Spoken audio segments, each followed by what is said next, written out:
नमस्कार विद्यार्थियों, स्वागत है आपका आपके अपने चैनल श्याम एजुकेशन पर।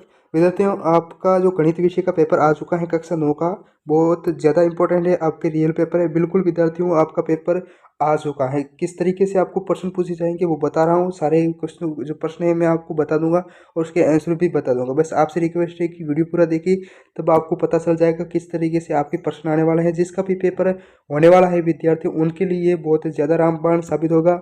अगर आपके बहुत कमज़ोर है आप मैथ में, तो आपको कोई डरने की ज़रूरत नहीं है। अगर आराम से आप बिल्कुल विद्यार्थियों पास हो सकते हैं।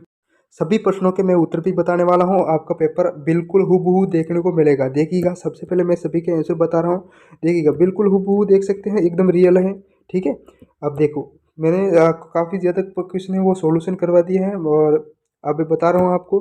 देखिएगा, जो पहला जो क्वेश्चन है कि इसका जो आंसर है विद्यार्थियों वो है आपका स आएगा। ठीक है, दूसरा है कि दूसरे का जो ऑप्शन है वो ए आ जाएगा। क्या आ जाएगा विद्यार्थियों? ए।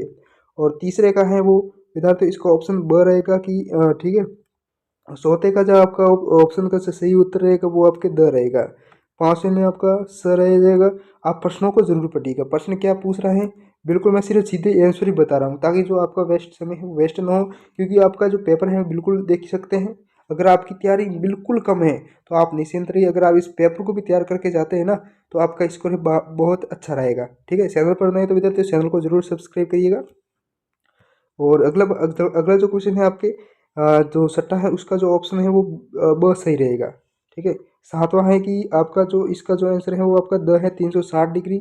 और आठवें का ऑप्शन ब सही हो जाएगा 117 डिग्री। प्रश्न को आप जरूर पढ़ लेना है विद्यार्थियों, मैं आपको जल्दी जल्दी करवा रहा हूँ, सीधा ये आंसर ही बता रहा हूँ। नौवें का आंसर रहेगा आपके स रहेगा। ठीक है, 37√3।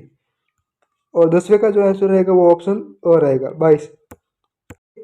ओके विद्यार्थियों, तो ये थे आपके 10 जो ऑब्जेक्टिव क्वेश्चन आने वाले हैं वो बता दिए। ठीक है, बिल्कुल देख सकते हैं। अगर इसमें बदलाव होगा विद्यार्थियों तो इसमें आपको संख्या बदल सकती है, प्रश्नों की संख्या बदल सकती है।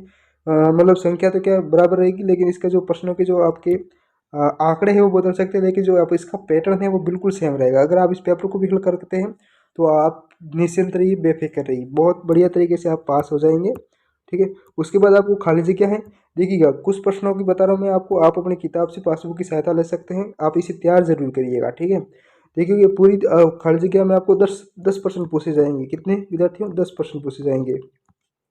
तो आप 10 प्रश्नों को आप जरूर तैयार कर लीजिएगा। ये पहला है। दूसरा, आप खाली जगह भरने की पूरी कोशिश करें। आप अगर आप हो सके तो इस वीडियो का स्क्रीनशॉट जरूर ले लीजिएगा। ठीक है, स्क्रीनशॉट ले लेना है और उसके बाद आप प्रश्नों को अपनी पासबुक से अपनी किताब से सॉल्व करने की पूरी कोशिश करें। ये खाली जगह आपको तैयार करनी है, मैं आपको बता देता हूँ। ठीक है, ये खाली जगह आपको बिल्कुल देखने को मिलेगी। एकदम से ओरिजिनल पेपर है। जिसका बाकी रहा है जो पेपर होने वाला है उनके लिए ये रामबाण साबित होगा। अगला है 12वां है कि निम्नलिखित का सत्य व असत्य बताइए। क्या विद्यार्थी? असत्य। पहला है कि अपरिमेय संख्या को p बटा क्यू में नहीं लिख सकते। बिल्कुल सही है विद्यार्थियों, हम अपरिमेय संख्या को p बटा क्यू में नहीं लिख सकते, क्योंकि अगर इसको p बटा क्यू में लिखेंगे तो वो अपरिमेय संख्या हो जाएगी। दूसरा है दो दो पदों वाले बहुपद को द्विपद कहते हैं। बिल्कुल सही है ये विद्यार्थियों, बिल्कुल सही है। और तीसरा है दंड आलेख को क्षैतिज व ऊर्ध्वाधर दोनों प्रकार से बनाया जा सकता है। ये भी बिल्कुल सही है। और अगला है एक त्रिभुज का आधार है वो 14 सेंटीमीटर है, ऊंचाई 10 सेंटीमीटर है, तो त्रिभुज का क्षेत्रफल कितना होगा? 70। त्रिभुज का क्षेत्रफल हो 70 डिग्री, 70 वर्ग सेंटीमीटर। बिल्कुल सही है। अगर आप इसका गुणा करोगे 1/2 इंटू 14 इंटू 10, ठीक है, तो इसका जो आंसर आ जाएगा विद्यार्थी 70 आएगा। कितना आएगा? क्या आएगा विद्यार्थी? 17 आएगा। उसके बाद देखो, किसी त्रिभुज की दोनों भुजाओं का योग तीसरी भुजा से बड़ा होता है। बिल्कुल सही है, ये भी बिल्कुल सही है। और अगला है 2x माइनस 5x 5y बराबर 7, केवल एक ही गल होता है। बिल्कुल गलत है ये विद्यार्थियों। और अगला है आपके बिंदु 2 माइनस 5 में भुज 5 है और कोटि 2 है। बिल्कुल गलत है ये विद्यार्थी, ये भी गलत है, क्योंकि अगर इसमें भुज की बात करें तो भुज हैं वो आपके 2 हैं और कोटि है वो -5 है। इस बात का ध्यान रखना है, भुजे हैं वो 2 हैं और कोटि है वो 5 है। तो प्रश्न को घुमा सकता है, लेकिन विद्यार्थियों बिल्कुल हूबहू इसी पैटर्न के अनुरूप आपको देखने को मिलेंगे अपने एग्जाम में, अगर आपका एग्जाम होने वाला है तो। ठीक है, तो इस प्रश्न पत्र को तैयार जरूर करिएगा। देखिए, स्क्रीनशॉट ले लेना है। इसका क्या करना है विद्यार्थी? स्क्रीनशॉट जरूर ले लेना है। ठीक है, उसके बाद अगला जो क्वेश्चन आ रहा है, मैं क्वेश्चन बता रहा हूँ, आप तैयार कर लीजिए अपनी पासबुक से, अपनी किताब से सहायता से। 13वां है 3 और 4 के बीच सह परिमेय संख्या बतानी है। 14वां में भी आपको इस तरीके से करना है। आपको 15वां आप देख सकते हैं, निम्नलिखित का मान ज्ञात कीजिए। और 16वां में देखिए यदि ए सी बराबर बी डी है तो सिद्ध करना है कि बी ए बी बराबर सी डी भी है बराबर। ठीक है, तो इसको सिद्ध करना है। इस प्रश्न बता रहा हूँ विद्यार्थियों, मैं यहाँ सॉल्यूशन नहीं करा पाऊंगा क्योंकि मैं जल्दी जल्दी आपको पेपर का क्वेश्चन बता रहा हूँ। आप बिल्कुल सॉल्यूशन करिए, यहाँ लिखने में बहुत ज़्यादा दिक्कत होगी। ठीक है, 14वां। उसके बाद है 18वां, यदि x प्लस वाई बराबर डब्ल्यू प्लस जेड है तो सिद्ध कीजिए ए ओ बी एक रेखा है। क्या है विद्यार्थी, क्योंकि ये विद्यार्थियों बहुत इंपॉर्टेंट होने वाला है आपके लिए। आपसे रिक्वेस्ट करूंगा वीडियो पूरा देखिएगा, मैं सारे प्रश्न बता रहा हूँ।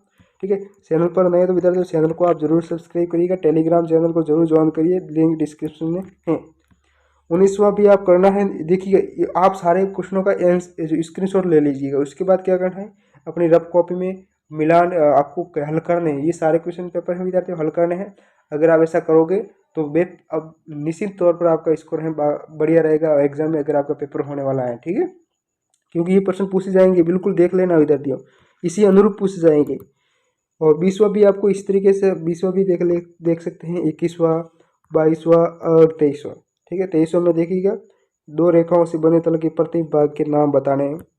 क्या है, नाम। उसके बाद आपको लघुतरात्मक, क्या विद्यार्थियों लघुतरात्मक प्रश्न है, आपको बड़े यानी प्रत्येक जो प्रश्न है वो 3 अंक का होगा। क्या होगा, 3 अंक का। देखिए 24वां है, आकृति को देखकर निम्नलिखित को लिखिए। आकृति को देखकर क्या करना है, आपको निम्नलिखित को लिखना है। बी के निर्देशांक लिखने हैं, उसके बाद डी का भुज लिखना है और बिंदु एस की कोटि लिखनी है। ठीक है, आपको इस तरीके से इसको देखकर आपको निर्देश इसके मान लिखने हैं। और उसके बाद आपका 25वां में देख लीजिए कि समीकरण x प्लस 2y बराबर 6 के 4 हल अलग अलग हल कीजिए।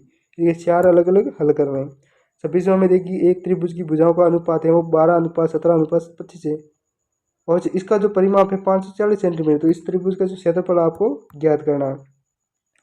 और उसके बाद आपको निबंधात्मक प्रश्न आएंगे, वो है 27 से 29 तक, और प्रत्येक प्रश्न है वो 4 अंक का आएगा। क्या आएगा विद्यार्थी, प्रत्येक प्रश्न है वो 4 अंक का आएगा। 27 है कि निम्नलिखित गणों को प्रसारित रूप में लिखना है या अथवा में दे रखा है। इसमें आपको ये फायदा मिलता है कि आपको अथवा में दे दिए जाएंगे, यानी एक नहीं आता दूसरा आपको आराम से कर सकते हैं। ठीक है, ये भी कर सकते हैं आप, अगर वो पहले वाला नहीं आता तो। 28 में देखिएगा ये जो प्रश्न करना है, और ये भी अथवा में दे रखा। क्या देखा विद्यार्थी, अथवा में, दोनों में से कोई एक करना है। अगर आपको हो सके तो ये आता है तो कोई बात नहीं, ये कर लेना। अगर ये नहीं आता तो कोई नहीं, आप ये भी कर सकते हैं। उसके बाद 29वां प्रश्न है विद्यार्थी, 29वां है कि एक पार्क में खेल रहे विभिन्न आयु वर्गों के बच्चों की संख्या का एक यादृच्छिक सर्वेक्षण करने पर निम्नलिखित आंकड़े प्राप्त हुए। दिए गए आंकड़ों को निरूपित करने वाला एक आयत चित्र बनाइए। क्या बनाना है, आयत चित्र बनाना। उसके बाद आपको ये भी अथवा में दे रखा है, दोनों में से कोई एक करना है। अगर वो नहीं आया तो ये कर सकते हैं आप, क्या कर सकते हैं ये। ओके, तो ये देखिएगा, ये था आपका देखो मैंने पूरी सॉल्यूशन का बताने की कोशिश करी विद्यार्थी, सॉल्यूशन तो नहीं कर पाया, लेकिन मैंने आपको ऑब्जेक्टिव क्वेश्चन है वो सत्य असत्य भी बता दिए। ये खाली जगह आपको कर लेनी है विद्यार्थियों, ये आप कर सकते हैं। इतना तो आप अपनी किताब या पासबुक की सहायता कर ले सकते हैं। ओके, तो ये आप देख सकते हैं, ये जल्द आज ही पेपर आया है, तो मैंने आपको बताने की पूरी कोशिश की है। अगर आपका पेपर होने वाला है तो ये निश्चित तौर पर ये आपके लिए बहुत ज़्यादा अच्छा रहेगा, क्योंकि विद्यार्थी पैटर्न इसी के अनुसार एक आपके एग्जाम में पूछे जाने वाले हैं क्वेश्चन, हर बार इसी तरीके से पूछे जाते हैं।